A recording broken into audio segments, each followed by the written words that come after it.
So in all of my excitement yesterday, I completely forgot to show you basically half of the garden. So we're gonna do that now.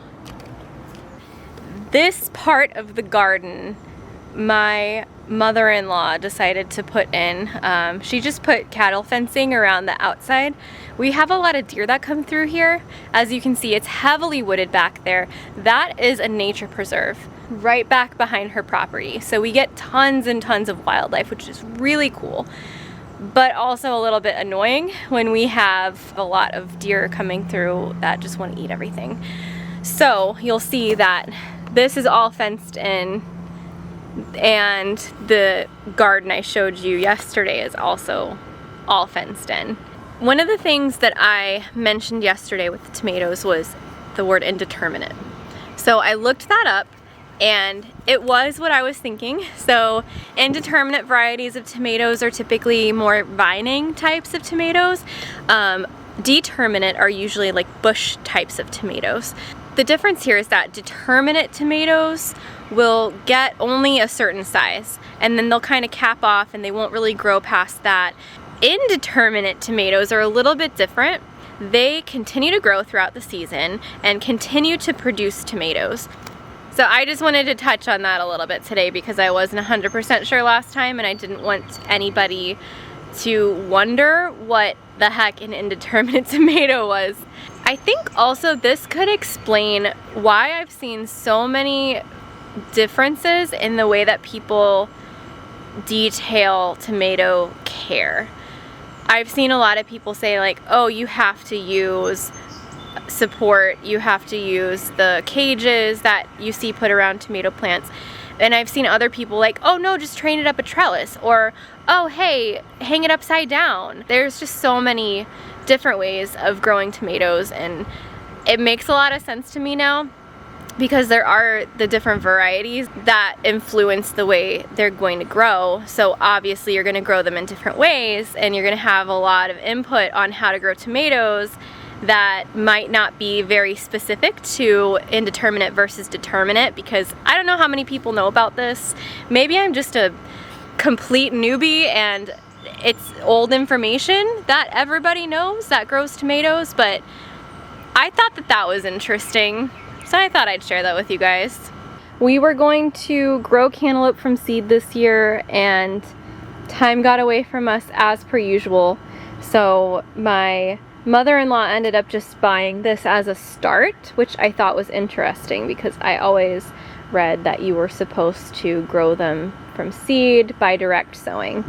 This one is a Super 45 cantaloupe, and I actually am not super familiar with that, so we'll see what happens. But we're training it up this teepee here, and it also has the fencing to go up. I don't know how well it's gonna work. I've never grown cantaloupe this way before. I've always seen cantaloupe grown on the ground, where it will like vine out on the ground and you'll get cantaloupes on the ground. It's so humid out here today that I have to wipe the lens off because I can literally feel the condensation on my skin. I'm not even sweating, I don't think, but it's like collecting on my skin and on the camera lens. It's great. We actually lived in Colorado for about 6 years, so we grew up, or at least I grew up here in the Midwest, and then we moved out to Colorado. I can't even remember what year it was. It was a while ago. If I could do math, let's see. I think it was 2015, and it is so dry there. It's so dry, and my body did not like it at all. So my body likes the humidity a lot more. I feel like I'm not dried up like SpongeBob at Sandy's, so that's a plus. But then, of course, it's also a little oppressive when you go outside and you just immediately start sweating buckets and you feel like you have like a wet blanket thrown over top of you. So there's pros and cons, but we're happy to be back. Right next to the cantaloupe is this giant lettuce that was one of our volunteer lettuces, and a big storm came through and knocked it over. So here it is on the ground. It has flowered. I wish I could have gotten some photos of the flowers, but it was super pretty. I need to look up when to collect the seeds because I think I could probably collect some now. We'll have to look into that. This next plant here is an heirloom Boston pickling cucumber. I'm not sure if we're gonna have to figure out anything else to do with it. I don't know how much longer it's going to trail up. I'll have to do a little research.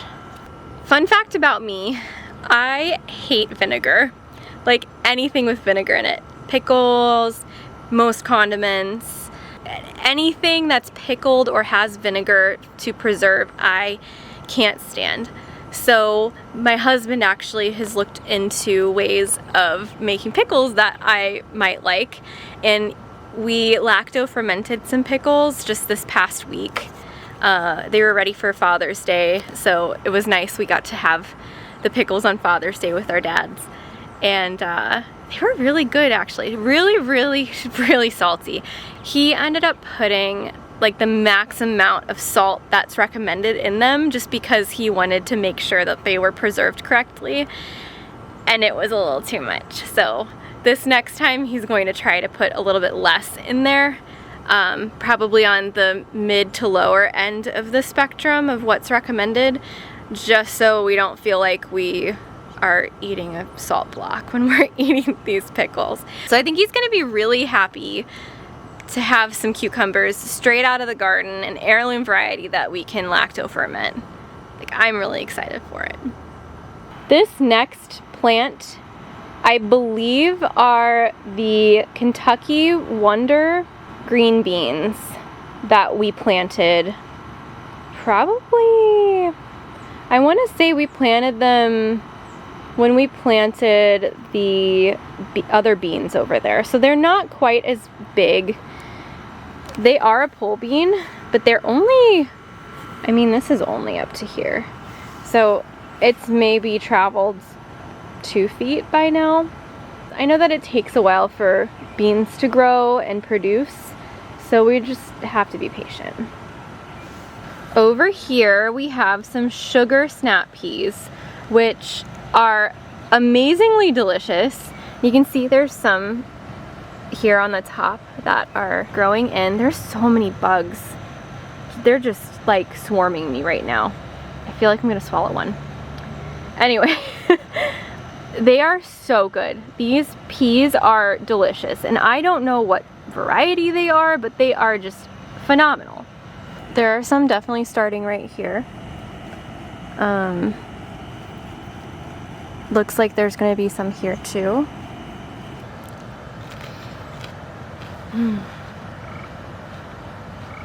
They're just so sweet and so tender. We need to grow way more of these next time.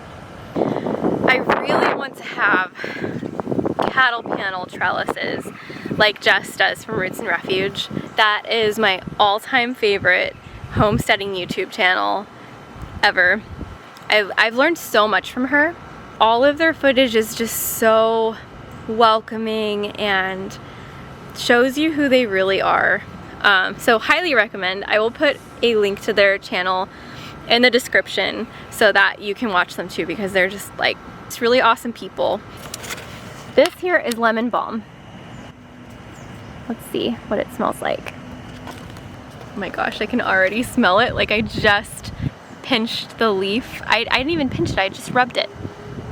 Oh my gosh, that is amazing. We're gonna have to use this in a recipe, I think. Like soon. Not tonight, because my husband's already making some dinner.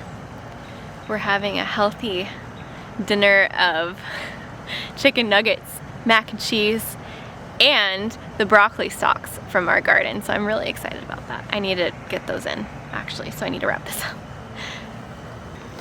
Over here, I can't remember what that is. Maybe it's more Kentucky wonder pole beans? I don't really know.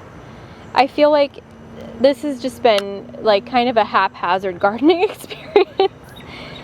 I don't really know what a lot of these varieties and plants are because I only planted about half of these.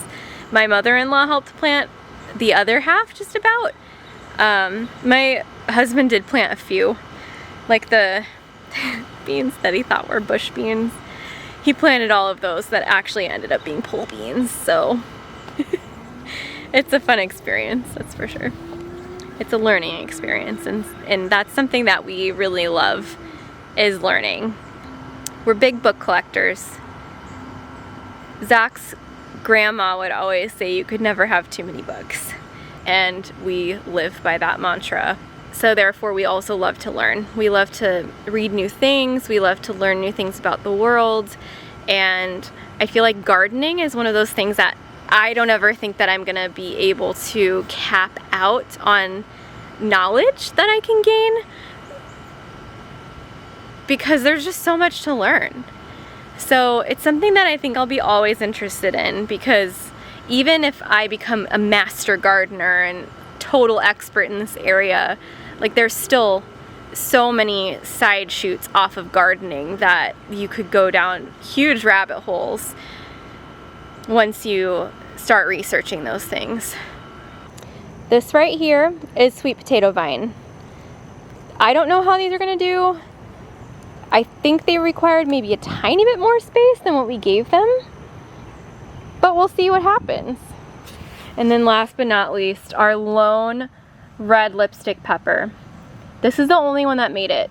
We planted, I think, 8 peppers or something like that, and this guy was the only one that survived. So I'm thinking we need to get more peppers in the ground so that this can cross-pollinate.